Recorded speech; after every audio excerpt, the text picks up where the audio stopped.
Being a parent can be really challenging. It's normal to feel uncertain about whether you're doing the right things to raise healthy and happy children. That's why Child and Family Resource Network focuses on connecting pregnant parents and those with kids under the age of 5 with free support services to help them build confidence in their parenting journey. Everyone deserves to have someone they can turn to for support with parenting. Visit childandfamilyresourcenetwork.org today. This show is part of the Head Stuff Podcast Network.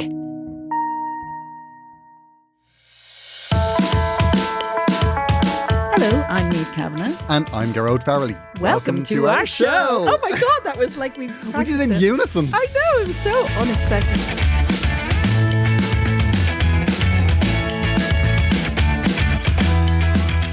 We're getting so good at this. No. Welcome to Agony Rants. We are here to be your support. Oh, that didn't last long. Okay. Welcome to Agony Rants. We are here to be your support group and to listen and to be your friends. To take serious action if necessary. I think that's more your area. That's probably it's probably my line. Yeah, 100%. How are you, love? I'm good. I've got a confession actually at the start of the show because you just heard our lovely theme music. Yes. And I was on Instagram last week. And I think maybe because we started recording the podcast, didn't maybe put it out. But the theme music is now also being used in an ad for this device that you can use to measure your ankles. What the hell are you watching that you're seeing something that measures your ankles? I have never come across that. It's Instagram. I think Instagram thinks I've got fat ankles. If I showed you some of the ads that I get, sometimes I wonder what it is that's happening in my life that I'm getting them. I got ads one time from, you know, those little braces you used to wear, like men used to wear to keep their socks up years ago. Oh, yeah, on their legs. Talk about, maybe it's back to the ankle thing. I don't know. Was somebody Googling suspenders on your phone? I don't know. It wasn't me anyway, let me tell you. It's really tragic. I once ordered a box set of Murder, She Wrote on Amazon. And then I kept getting ads for books that were called things like How to Have a Happier Life as a Gay Man. It's like, wow.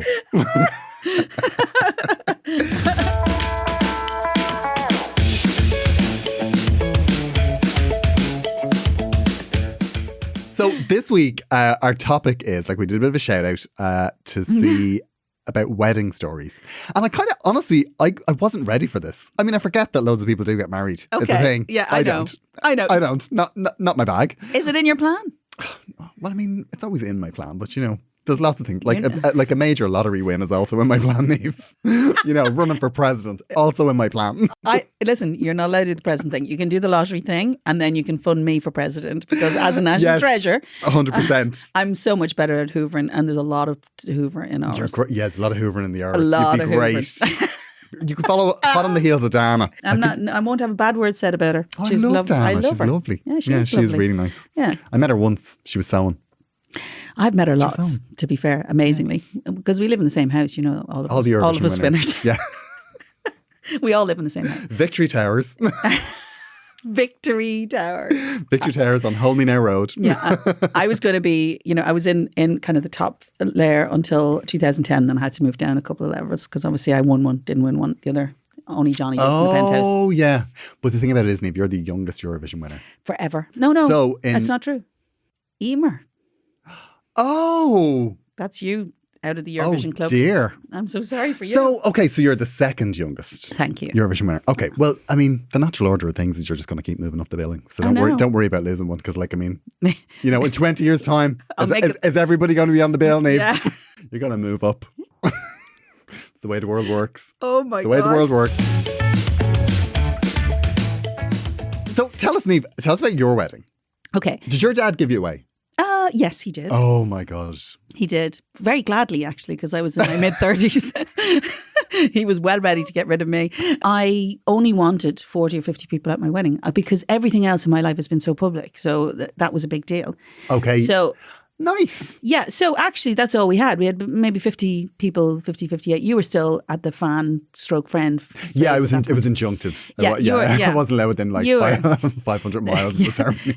we weren't. I moved into that section. You know, we were friendly, but you know, it was like friendly from. I mean, if it was today, I'd be giving you away. Oh, 100%. Yeah, 100%. Your father would be just sitting there down furious, muttering. Yeah. Going, who the hell is he? Once we had Tom, I said, right, this year we'll get married. And I literally emailed everybody, are you free this weekend? And organised it in one afternoon. I don't know what the fuss is about it at all. I literally organised it all in one afternoon. Anyway, that's a whole other thing. Wow. I know, yeah. So, but of course, we lived in Carrickfergus. Well, we still do. And I'm from Dublin. So obviously half the family and friends are coming from the north and some from the south.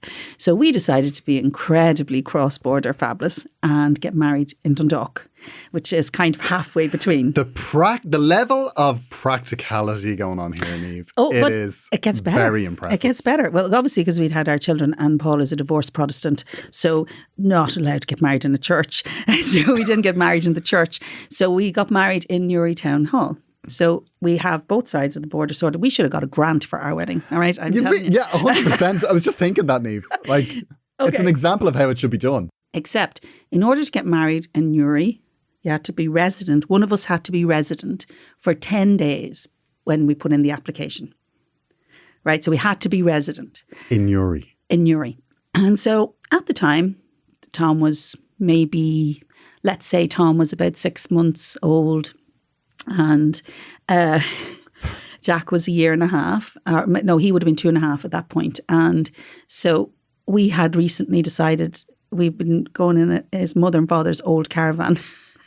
So I got Paul to bring the caravan down to Kilbrony Caravan Park in Rostrevor. And I asked her, was it okay? Would that do? And she said, absolutely. The wonderful girl in Newry Town Hall. So my marriage licence application says Niamh Kavanagh of Kilbrony Caravan Park.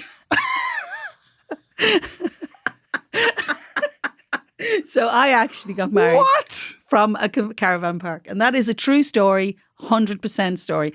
And it was wonderful because it was in September. We went down for 10 days. Sure, the kids were small. Paul was working up in Belfast, so he kind of, commuted up and down. The weather was lovely. There was maybe another 10 caravans in now Kilbrony Caravan was beautiful in Rostrevor. It's lovely. It's overseas. It's absolutely gorgeous. The weather was lovely in September. You know, the week of that little Indian summer. Yeah. That is unbelievable. And do you know what I love about that story is the fact that you were just like, yeah, get married on Saturday. Come, don't come. Yeah. Did your wedding predate the Good Friday Agreement? Because I feel like had they had you involved, no, it would have been an awful lot smoother. No, I moved up but just after the Good Friday Agreement. As a matter of fact, a whole other podcast, as we say, I actually was in Stormont Hotel the night they signed it. No way. Yeah, I'm. That's a coincidence. Obviously, clearly, I wasn't involved in it. I was on the Kelly show. But you learned an awful lot. I did. Yeah, I did. And you learned a lot from it. Yeah. I told them well done. I wasn't living up there at the time, but I did travel up and down a lot. But actually, I didn't move up until 1999. So it was a couple of years later. So because I really think that I could have done it. There are other politicians in this country that could learn a lot about cross-border politics from Niamh Kavanagh's wedding plan. Did you have a singles table? I don't think we thought about that really. You know the way they do that if you're single going to a wedding and they just shame you. They're like, yeah, we're going to put you at the back with all the other losers and you can just look up, see what you could have won.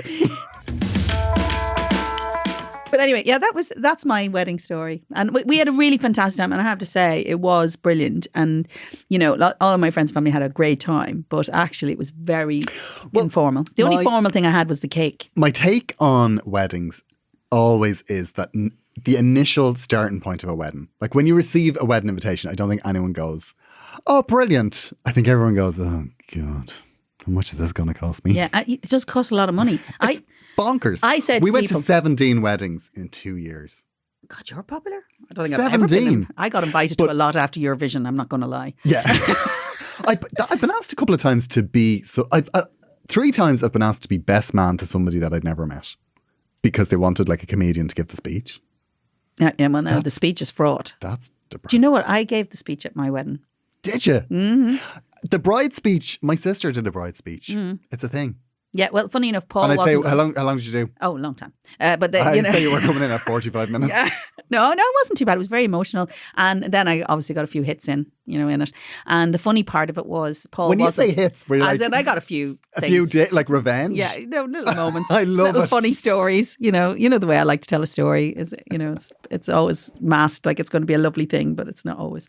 Anyway, but my Paul was not going to make a speech, but after my speech he felt the need to get up and say something. So we had an unexpected groom speech after. That's called redress, Niamh. I know. Yeah. It's a right of reply. That's what that is. I know. But you're right. It's that when you get the invitation, you go, oh my God, where am I going to have to go? How much money is it? And, I know, yeah. And then there's the thorny issue of how much money do you spend on the gift? I know, yeah. I was talking about this recently. I think 250 is where we're at. 250 quid. You're kidding me. I think that's where we're at. I haven't been to one for a while, thank God. Well, you see, the thing, you see, I'm in a very unique situation. Generally, if I'm being invited to a wedding, I either A, I'm being asked to sing at the ceremony, or B, I offer to sing at the ceremony. And the reason I do is because that has limitless value and immediately you don't have to pay it by any. I'm not saying I'm a cheapskate, but it's so a couple of gift. scratches in a card. That's what you're essentially saying.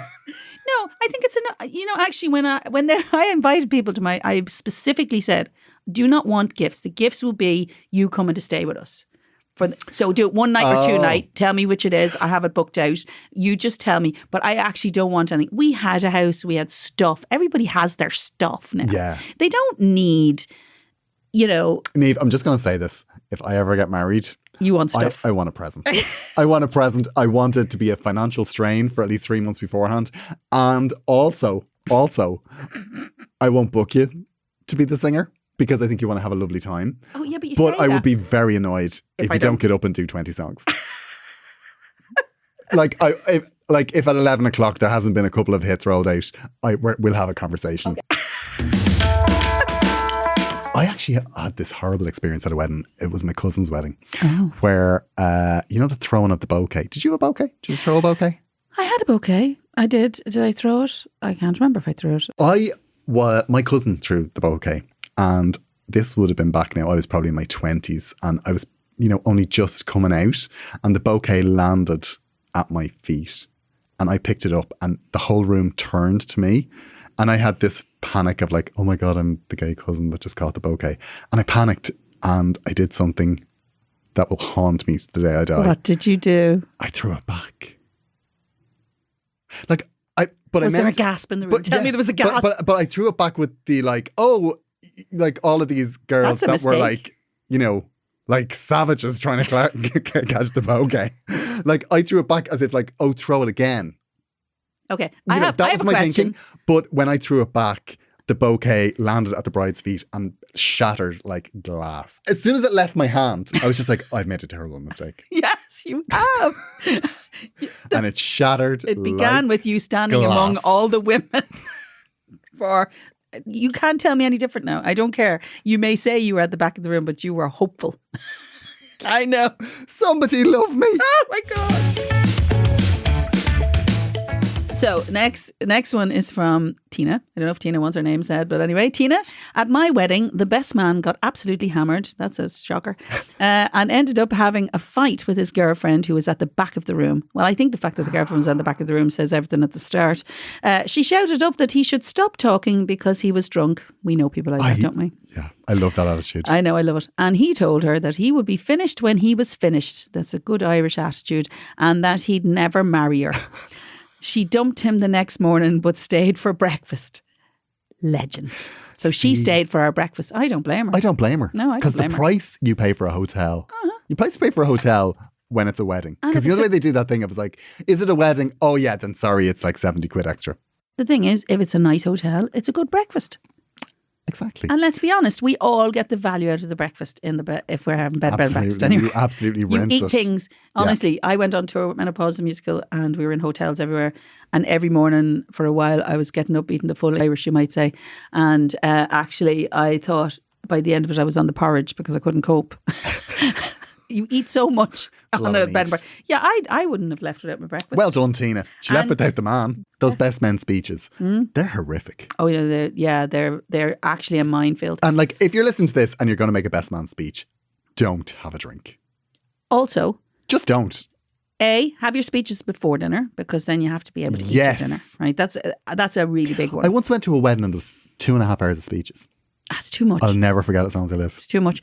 And don't attempt to be funny if you're not funny. Exactly. Be heartfelt. Heartfelt. Yeah. Tell a nostalgic story about the time you were climbing trees together. But don't try and make jokes. If I was your best man, I'd be heartfelt. Next up is Alan. Oh my God. Oh Okay. my God. In 2010, my mother went to a wedding and my father was working. So she went along with my best friend's mother, who brought her new boyfriend, who was wearing a kilt. You see, any story that involves a kilt, Yeah. it just will never end well. No, but we're also already creating the whole scenario ourselves, aren't we? We know exactly. Yeah, I mean, Okay, go on. we know the region that this is going to, and Okay, it's go not on. Scotland. No. Was he Scottish? Go on. They were staying in an old guest house, and when the wedding was over, my mother went back to her room and went to the bathroom. When she came out of the bathroom, her friend and her boyfriend were sitting on my mother's bed. The boyfriend asked if she wanted to touch his sporran. This is not where I thought this was going. I'll be honest with you. My mother was absolutely horrified, but they said they thought she had been giving them vibes all night. They didn't speak for about 3 years. What? The mother and the sparring?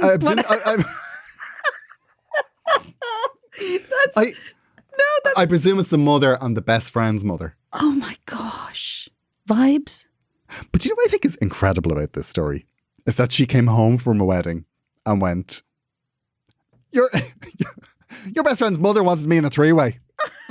How did they get into her room? I don't know. I must ask that. I guess it's probably Really? like if it was an old guest. We all know. We all want to know how to break into a hotel room. Neve. It's handy. But I guess it's an old guest house, so maybe there just was keys or something, and she didn't lock the door, Maybe so. or maybe she left the door open. And she was totally down for it and chickened out. So Alan's saying that his mother was absolutely horrified. His mother was absolutely horrified, and that they didn't speak. The two mothers didn't speak for 3 years. Imagine. I'd love to know what the first conversation after 3 years was. Wow. How's the sparring? So what the hell happened there, Vivian?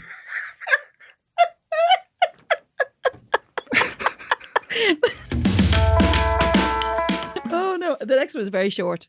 I'm going to say, and in a very similar vein. and yet it begs many questions and many observations. It's literally one sentence, and it says, "I had sex at a wedding, and the automatic air freshener kept going off." That's all you need to know about that whole thing. That could have been, I had sex at a car wash and the air freshener. I think the same conclusion to everybody's head is you were in a toilet. I think they must. I mean, if the air freshener kept going off, if that's a feature in your hotel room, I think you'd want to start having a look at your personal hygiene. Shane, I feel you've written into Shane. us before. I think Shane probably has. I think Shane is waiting I to think see. that's quite familiar. I think you should read the next one because it's only written to you. Oh, Yeah, but that, to be fair, they don't know why you're asking for these questions yet. This is us just coming out. of course, yeah, because it's on my social media. We're just coming out, Gearoid. We're just. You're better at this than It's me. our coming out. Yes, go on anyway. Hey, Gearoid, I'm not sure if this is the kind of story you're looking for, but I think it's unusual. One of my best friends was engaged, wedding and everything booked. About 8 months before the wedding day, my friend and her fiance split up. Oh. On the day she was due to get married, she went out and met a guy from a nearby town and kissed him. Good girl. It ended up that he actually worked with her ex. Anyway, fast forward a couple of years and my friend ended up getting married to this guy. Which one? I guess the guy she kissed. Yeah, the guy she kissed. The guy she kissed. What's unusual, you say? Well, the groomsman was her ex-fiance. So my friend was walking up the aisle of the church with her fiance and ex-fiance, both standing at the top of the church. Oh, and she also had the same church, venue and reception as the first one was supposed to have as well. Okay, so at the moment, do you remember many years ago the song "It Should Have Been Me"? Do you remember that song? Yes. Should have been me. She in the church, and he's shouting and screaming. That's what comes to my mind in here. Is the ex-fiance in his head singing that song, or is is he singing a song about "Thank God I missed that bullet, I shot the sheriff"? I don't know what that's about. I think what's interesting about this is this feels like it's from the Niamh Kavanagh School of Practicality, in the sense that that she was like, I've got a wedding booked. I know where it is. I know where it is. I've got all of these details. It was supposed to be today. You. I just need something to slot into this. Well, clearly the ex-fiance was fine with it. You know, Do you know what? The dynamic of this letter changes completely depending on who broke up with who. Yeah, true. Which is fascinating. Do you think the ex-fiance was sitting there weeping all the way through it? Because that would be a moment, wouldn't it? Be slightly awkward. I think if he was still weeping, he wouldn't have been the groom. No. Okay, but I have another question, right? Because we all love when an ex has regret. We love a bit of regret. We do love. They all regret it. Yeah, everyone who's hurt us. We want them to miss us so much. That's exactly that regret it. is their middle name. Okay. It's a very modern story. I don't know if it's modern. I think it's more, I actually think it's actually very parochial. It's like, she's now available next. Everything's booked. It's a rural story, maybe. Yeah, fair play to her. Yeah, but I like this approach. I do. But also, what I love is the idea of her walking up the aisle and going, yeah, this is what you could have had. This is what you could have well. had. Shaz, I was asked to be chief bridesmaid for my sister-in-law, and I have never done it before. I get on well with my sister-in-law, but I'm not sure what I should be doing. With the restrictions, the goalposts have been moving on for the hen night. Yeah, that's a bit of a one, isn't it? She doesn't like any of my suggestions, and she is really picking out some awful dresses for me. Do you think I should pull out? I don't want to make things awkward, but this isn't working out. Ooh. I think they're awkward already, Shaz. I'm not going to lie. Yeah, Shaz is on the brink of her resignation. And you know what? I'm kind of with Shaz on this. Because that's the thing when you get asked. Have you ever been a bridesmaid? Yes. I have. How was that, Niamh? Shall we say not my thing? No, to be fair, the first time I was a bridesmaid was with my sister in, my eldest sister got married. And I was... What age was I? She was maybe 22. So I was maybe 18. I was 18. Right? Okay. So she was, 22 and I was 18. And I was the third bridesmaid, which is not the one you want to be, because the first two bridesmaids get all the shouts about, you know. Oh, so they were like, no, we'll have grey dresses with no makeup. Oh, no. Even better. There was peach satin off the shoulder. Both of my sister, my next eldest sister and my cousin were tall, thin, not very busty, and had long hair. So the decisions were a dress that accentuates the fact that I have slightly more on top, and the dress was not for small people like me. And on top of that, they decided to wear their hair up, and my hair was like short with a slight perm in it. And so in order for mine to look up, I had to kind of put loads of combs around, and they put baby's breath in their hair, which was a thing back in the 80s, and it looked like a cow pat on my head. So don't get me wrong. I love my sister. You're over it, clearly, by the sound of it. I did not enjoy being the in a big PTSD dress. that is sitting opposite me right now. And I think it's very obvious in my Eurovision journey afterwards how little I enjoy the dress situation. And I think it comes from that moment of really understanding that I had absolutely no control over what they were going to put me in. And I did not enjoy it. I couldn't wait to get out of the big dress. And it just didn't. Being third bridesmaid is not a thing. A chief bridesmaid, yes, you have a job. Third bridesmaid has no job except to stand there and show everybody how not to wear a dress. That's it. And then... That's a really good point, because the first bridesmaids get the shout. Third okay. Third bridesmaid, you just fall in. That's it. So what you need to ask is, when somebody asks you to be a bridesmaid, it's like, what's the role here? Yeah. Am I first or second? Because it sounds like Shaz is chief. Oh, she is chief bridesmaid. Yeah. See, I did best man once. Yeah. For my brother. Right. And I was kind of terrified, but the amount of work, even on the day, of like collecting presents and making sure stuff goes to it's a lot of work. And one of the things that happened on the day was a band showed up, set up, and I was like, brilliant, that's grand. The band are here. There's nothing else to do now. Nothing else to do. So I was like, I'm going to go for like half an hour up to the room, just to sit down for half an hour and relax. And I got a phone call. The band had packed up and left. Why? Because they were in the wrong venue. They were like 2 hours from where they were supposed to be. The first 2 years of my singing career was in a wedding band called Runaway, and I adored. We were like a family, all of us. But the things you see as a wedding singer from the stage, just saying. And I have great stories about the time when I would have done the wedding singing. And obviously, back in that time, you got singers up after the break. We used to get the singers up after the break. Yeah. Because there's always an aunt that wants to do Tina Turner, isn't there? Back then, back in the 80s when I did it, the songs were I Will Survive by Gloria Gaynor. And you knew by the way they walked up whether they were going to sing I Will Survive or The Power of Love by Jennifer Rush. So they were either madly in love, but if they walked with purpose, I Will Survive was coming. And then if we didn't particularly like the crew, that if they were a bit unappealing as a group, because you don't love all your wedding groups.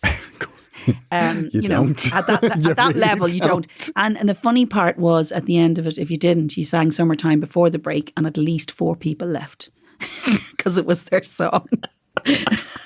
No. And actually, we used to sing. What a passive aggressive move! I love it. And the other thing we used to do was one of our most popular songs as wedding singers, as a wedding band, was we did it every time. The boys hated it because they thought they were a rock and roll band, but I loved it. And we used to sing "Who's Sorry Now" by Connie Francis, and they loved it. The crowd loved "Who's Sorry Now." They absolutely, and I enjoyed the thrill of it because it was so fun to do it. And anybody who's ever seen me gig knows that I love that kind of irony in a song. It was one of the most popular wedding songs, most requested. I love it. Not really for the couple who was getting married. It was the ones who were already married in the room. Loved that. Yeah, and also that would have been a great one to do at Anne-Marie's one. You know? Just leave that there now. Okay. So what's our advice then? Like we have to give Shaz some advice. Do you think she should pull out? I mean, I think if it's not working, don't have this escalate into something you have a row over. It's she's but I think pulling out is going to be a thing. I think you have to swallow it. This is not about you, Shaz, and I'm sorry that you're there. But what you should do after the wedding, and be very brutal about it, which is what I did after my sister's wedding. I told everybody I knew, and even people who I didn't know, that I would never be a bridesmaid again. Oh wow! And I did it once more. I thought you were going to say I'd slash the tires in the wedding car. No, I told them I would clean the church for them. I would do anything. Inevitably, I would sing for them. But basically, I did not want to be a bridesmaid again. And don't get me wrong. I understand it's a great honour to be asked. Yeah. I mean, obviously, it's important who you have as your bridesmaid or your best man. But the truth is, it's not necessary for me to be that person. I'm special enough to you. No, do you know? Niamh feels special. I don't need to be a bridesmaid. Need to be your bride. So anyone that's going to write in and ask Niamh to be their bridesmaid, don't put me in a dress. It's a hard no. No, it's a hard no. Unless there's a trouser suit, we can maybe have a conversation. Okay. But no. I think that had you at that wedding had the box you stood on, the Eurovision 2010. I think your whole approach to this could have been very different. There's no need for that. Very different. No need for that. I'm wounded now. Shaz, this is not solving Shaz's problem either. Shaz. Okay, Shaz, maybe sit her down and go, look, I think I'm hitting all the wrong notes here. I don't think I put anything forward that you're interested in yet. So maybe tell me exactly what you want. Yeah, and the other thing I'm going to say to Shaz is about the dress, just suck it up. It's only a dress for a day. Yeah. Of course, the photographs are going to be on the mantelpiece forever. How long ago was your bridesmaid situation? Okay, it's a long time ago. Okay, yeah. 86. Yeah, 86. Okay, yeah. So it's just a day, Shaz. That's what Niamh is saying. It's just a day. But if you want to see the rage, the rage that is sitting opposite me decades later. No, there's no rage. I love my sister and I was glad to do it for her. Of course. But look, Shaz, this is her day. Your sister-in-law is going to be in your life for a long time, or at least until the divorce. So just, no, sorry, that's wrong. Yeah. But you know what I'm talking about here. Really, Shaz, you have to decide how much you love your family and go, this is going to be okay. I can swallow it for one day and then just take a holiday afterwards. Yeah. Take a holiday. And treat yourself. Yeah. Just know, offers up. There'll be a place. There's a place for you in heaven. Yes. And this too will pass. Trust me. Yeah. So maybe have a conversation. There's a bit of sucking up to be done. But I get it that when you wrote this, you were probably having a bit of a tantrum. But Yeah, you know I can understand. Do have the tantrums. Yeah. Yeah, it's important you have to. But I mean, do you know what the other thing to do is afterwards, you can be really clear about how you felt about this. Yeah. It's good. It's good to do that. Yeah. On her wedding day, give her a hug and say something along the lines of, I swear to God, I will have my revenge for this. Oh, and if You look you're not great. married yet, Chaz, it might be the other way around. Maybe this is like a sister-in-law through, some other way. Yeah, that's it. That coming from Niamh there, it's basically what she's saying is perpetuate the cycle of abuse among bridesmaids. We are stopping for a moment to remind you that Agony Rants is part of the Head Stuff Podcast Network. If you would like to support the show, you can become a member for as little as €5 a month. And in return for that, you will get bonus content from us and also bonus content from all of the shows across the Head Stuff Podcast Network. Our bonus content will be coming soon and it is incredible, isn't it, Niamh? Oh, beyond. Niamh is going to be absolutely ruined. Career Mind destroyed, blown. reputation in tatters. National treasure, no more. The show that we are cross-promoting this week is Cine Stream Club, which is a brilliant new show, and it is hosted by Trevor Brown with comedians Edwin Salmon and Andrea Farrell, and they all talk classic movies. They are three very funny comedians, and they have very funny takes on movies. I've had to listen to a couple of episodes, and it's very good. It's very good. So you can have a listen to it right now. I'm Trevor. I'm Ed. And I'm Andrea. And we are The Cinestream Club. where we take a movie That society deems a classic. And put it to the Cinestream test. where we ask all the tough questions like, Does this movie make any sense? Why isn't Tom Hanks in this movie? how many sandwiches are in this film? What kind of watches are people wearing? Was that sex scene really necessary? Says my mother. What trivia does Trev know in Trev's Trivia? What trivia do I know in Trev's Trivia? That's what I said. Okay. All these questions and more will be answered every fortnight in the Cine Stream Club. Available from wherever you get your podcasts. And the Head Stuff Podcast Network.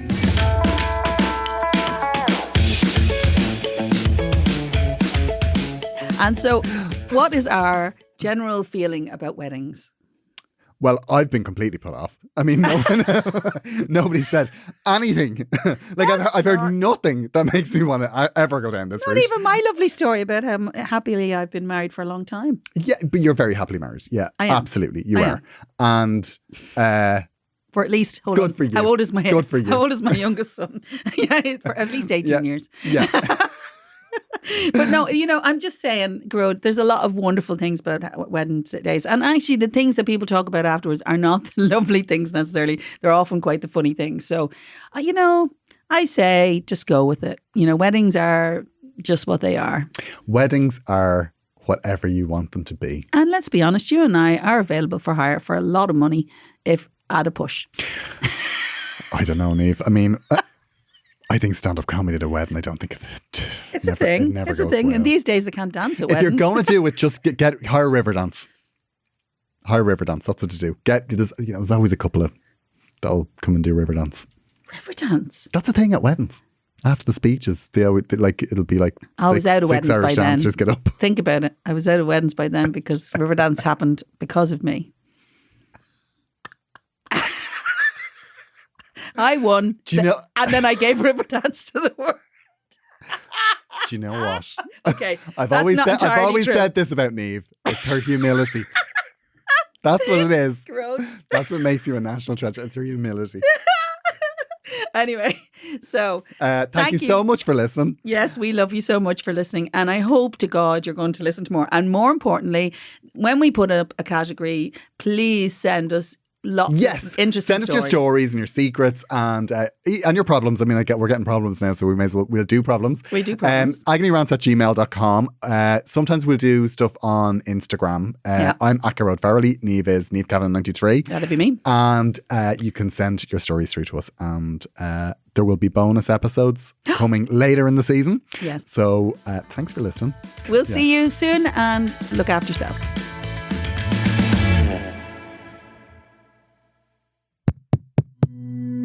This show is part of the Head Stuff Podcast Network, a hub for the creative and the curious. Shows are produced in association with Head Stuff and the Podcast Studios Dublin. Find out more or become a member at headstuffpodcasts.com.